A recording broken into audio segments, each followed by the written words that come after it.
Hi everyone, welcome to my channel, or welcome back to my channel. I'm Alma Mama. I am still sick. I've got bronchitis. I'm going to try to do my November wrap up without too much coughing and things like that. So pardon me if I do, because I'm still sick, but I really wanted to get this video recorded because I wanted to have it out last week and I didn't. Last month for November, I had pulled from my TBR jar 5 books from that I already own myself.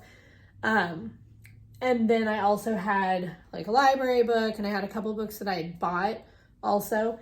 I ended up reading everything that I had on my TBR for November. So I've read 3, 4, 5, 6, 7, 8, 9 books in November, which was a lot. I think that's the most I had read in 1 month to date since I started my YouTube channel. So I'm going to go through them really quick, do a quick overview and what I thought of them. I'm going to start with the one book that was on my Kindle that I won as a giveaway, which was The Vampire of Riverton by, the last name was Wright. I don't remember the first name right now. That book, I talked about this before, I think in a different video. I gave it 1 star. I basically DNF'd it. I kind of read it because, again, it was a giveaway. I wanted to be able to do somewhat of a review on it, but just, I couldn't get into the storyline. I don't know, the writing wasn't really well done for my taste, and I just had a really hard time believing the storyline and just all of the things that, you know, there was a cop who'd had a mental breakdown, or a nervous breakdown, I should say. And so they pulled him off of being a homicide detective and he started doing just internal affairs. And then there started being these murders that they wanted him to help on. And there starts being a love situation kind of going on with him and one of the other detectives, with a young female detective. And I don't know, just so the whole plot and who the vampire was and who was doing the murders, it started just getting all very just convoluted and not, like I said, not believable. With the way the story was written, it was written in a way that, like, you would think it was not supposed to be kind of a fantasy vampire novel, but like something more realistic. And yet there was a scene that they started that the people in the police station like all started wearing garlic necklaces. Like, it was just things like that. And and the author didn't, like, they would just tell you everything. Like, they wore the garlic necklaces, they did this, they did that. And so I just had a really hard time getting into the story. And so after the first maybe like 100 pages, I just started skimming through the chapters trying to find something that would maybe catch my attention. But I skimmed through the whole book and read, you know, the last couple of pages, but I guess you would still maybe call that a DNF because I did not really read it, but I gave that 1 star based on what I had read. So, but I did finish it ish. The next book that I read was Book Lovers by Emily Henry. I really enjoyed this one. I gave this a 4 star. It was just a fun little story about a girl who goes with her sister to a small town. She's like she's in the publishing industry, and she is the person, like in a Hallmark, if you were to watch like a Hallmark movie, she's the woman who gets left behind in the big city. And so she has been basically dumped like several times by men who have gone off to small towns and like found their true purpose in life and all of that. And so this was just a fun story, you know, romance involved, family involved. I really enjoyed it. It was a good one. So I gave this one 4 stars. I also read Red Rising. And again, I'm not going into a ton of detail because I did review these already in like weekly vlogs, but just so I am recapping. So Red Rising, I gave 4 stars to. I really liked the storyline in this. Some of it some of it almost took me a little bit past my point of being able to suspend my disbelief for the storyline, especially during, like, I don't want to give it away too much if you haven't read it, but like during some of the transformations that occur, those were a little bit of a stretch for me at first. But I liked the premise of it. And so there were some things in there that I'm not sure, what I completely thought of, but I did give it a 4-star. I'm looking forward to reading the next one in this series also, which I believe I actually had picked up at Barnes & Noble. It's not on my TBR for December, but I think I picked up the next one in this series as well. So I do want to read this book. So I gave this 4 stars. Then I read Trevor Noah's Born a Crime. This was stories from his childhood growing up in South Africa. This was really good. I ended up giving this a 5 stars. I hope that somebody, I hope that people will actually pick up and read this. It gives some really good insights on his I can't think of the word. I'm foggy, sick-brained. I can't think of the word I want to use, but it gives some really good insights on his perceptions of growing up as a child during apartheid and when that ended in his family experience and things like that. And some of the stuff that happened just kind of left me like, wow, that's crazy. So I gave this 5 stars. It was definitely worth the read. There were some parts that were lighthearted because he is a comedian, but it just felt like this was definitely a book that was really from the heart too. So I liked this a lot. So I gave this one 5 stars. Then I read Legends and Lattes. I absolutely loved this book. Keeping in mind, it's not like a super deep, fantasy novel where you're getting a ton of like world building and all of this stuff, but I had so much fun just reading it. It was so lighthearted and the storyline was easy to follow and it was just so cute. Viv is this orc and she's decided she doesn't want to live the life that she had been living before and she wants something different, and so she opens up a coffee shop, which coffee wasn't even heard of in the city that she moves into, and so just in people that comes into her life. And so I just found it very like heartwarming, and it was just a good read. I read it really fast and it was fun. I just thought it was a really fun story, and so I gave this 5 stars. I know that some people have critiqued it for various things, including the lack of some of the building of the characters and stuff like that, but for what it was, it was a good time for me. So I really enjoyed it. I think I read it in less than 2 days, so it was good.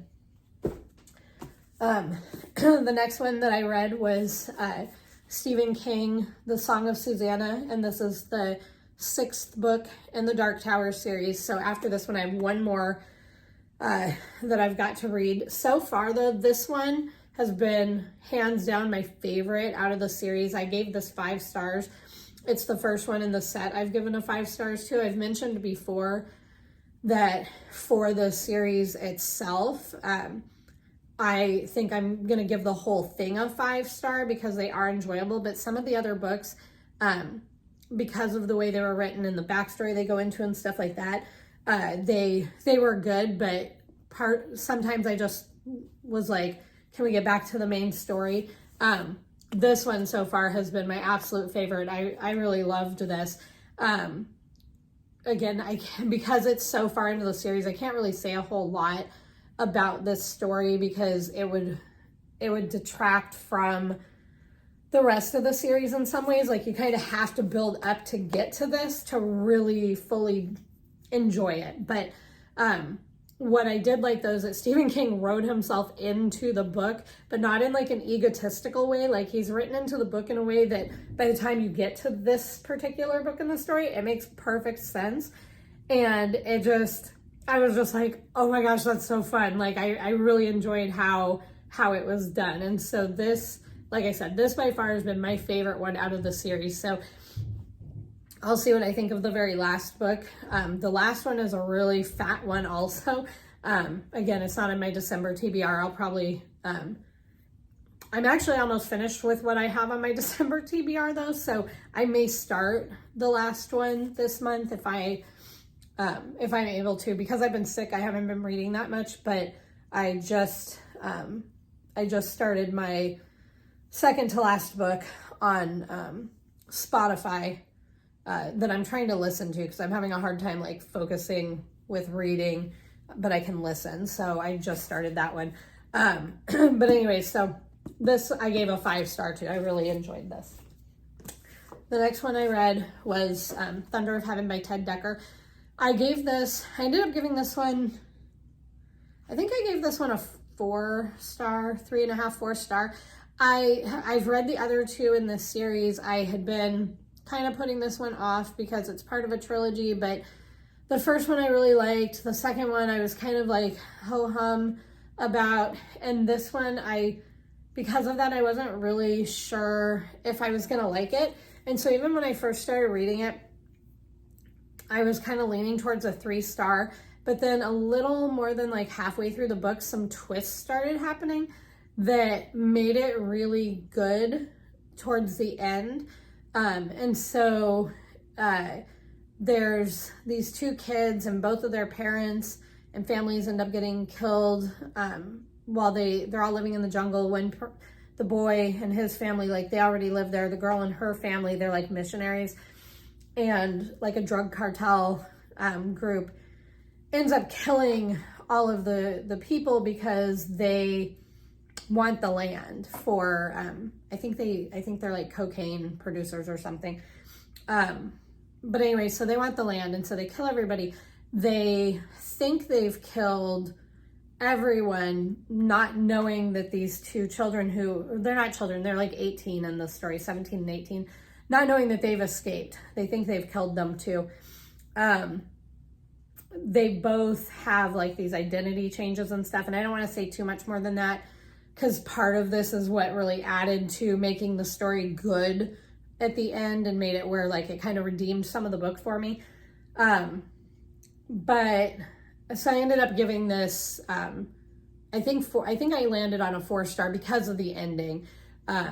So this one definitely I think is worth the read, especially because some of the drama, and there's some stuff at the end that you're like, oh, one of the things I was like, yeah, I knew that was coming. But then like the second thing, I was like, oh my gosh, I had no idea that was going to be the last plot twist. So it had the plot twist at the end that kind of redeemed it. So 4.5 or 4 stars on that one.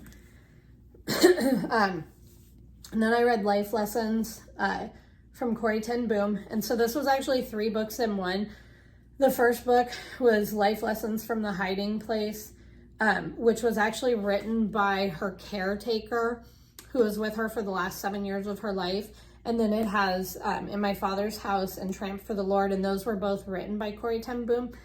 I gave this a 5-star. She was alive during World War II. Her and her family hid people during the war, and they ended up getting arrested. The people who they were hiding were safe and did not get caught, but her whole family, herself, her dad, her sister, and I think it was her brother and her mom had all gotten arrested. She was the only one that survived the concentration camp.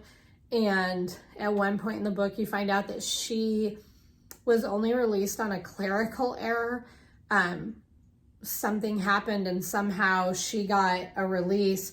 And a week later, all the other women who were in the prison with her at the time were put in the gas chamber. So she tells her story of, what her life was like leading up to that point and some of her childhood, and then what she did with her life and her work for the next 80 years, helping people and sharing her story and bringing a message of God and his love and salvation and all of those things. So it was really good. Parts of it, just writing wise, there were some things that were repetitive because in the book that her caretaker wrote. Like, she pulls stuff from the other two books, but it was still worth the read. The first book was like a smaller font, but I like that she included like family photos and information and stuff. But then the books that Corrie ten Boom wrote were, you know, like a larger font and everything. So even though the book is really fat, it didn't take that long to read that I thought it was going to. So I gave this a 5-star. It was really good. And then, excuse me, the last book I read in November was Alex Cross Run by James Patterson. I did check this out on Libby as the audiobook, and I listened to it because, again, the audiobooks of these Alex Cross books that I've found, they've all had the same narrator, and I really like the person who's narrating them, and then they add like some sound effects and stuff like that, so it kind of makes you feel like you're listening to like this live action kind of movie. I gave this one a 4-star. It was a really good storyline. Sometimes there were some parts that were a little off kilter, just because you have to really, I don't know, you have to really believe the stuff. Like, somebody gets into his house and plants bugs in his house, and they're hearing family details that you wouldn't, you know, that nobody should know or whatever, but he doesn't, I don't know, nobody ever questions like, how are they figuring these things out or whatever. I don't know. So there were a couple parts that seemed a little like, but overall I really enjoyed it. There was definitely one thing that happened in the story involving his foster daughter that I was really saddened and shocked by, because I like the like clean, happy ending, everything works out great kind of stories. And so it's hard for me when things don't work out the way that they should. You know, I'm the person who, like, if a kid or an animal or something like that, if they die in a movie, especially at the beginning, I'm like, oh, I don't want to watch that. Like, it kind of, I don't know, it bums me. I don't like that. So, but overall, like, this was a really good story, and it does have, you know, a happy ending for what it is and stuff. But I gave this a 4-star. So that's all I'm gonna do today. I don't want to, like I said, I've done other reviews on all of these in other videos, but I just want to give a quick wrap up. So I've, you know, read those 9 books. Excuse me. Read those 9 books. I had 3, 4, 5, 6, 7 on my TBR for December. I've already read 5 of those. I've got 2 more left. So I should be able to definitely finish those. And so next week, hopefully I'll do kind of an update on what I've read so far. And then if I finish these, I'll start something else. I have a huge stack of books that I'm really excited to get into for January. Most of them are new ones that I got from Barnes & Noble that I put on a book haul that I had combined with another video a couple weeks ago. And so I think what I'm going to have to do is still pull some out of my TBR jar, because I really want to get through the books that I had on my own shelf. I had been trying not to buy too many books, but then, I made a trip to Barnes & Noble by myself for like just get out of the house kind of thing. And then I came home with way too many books. So now my stacks have grown, and I still have, I think, 3 Kindle giveaways that I had won that I need to read. So even though I have a bunch of books that I'm really excited about that I just got from Barnes & Noble last month, or at the end of November, beginning of December, I'm gonna have to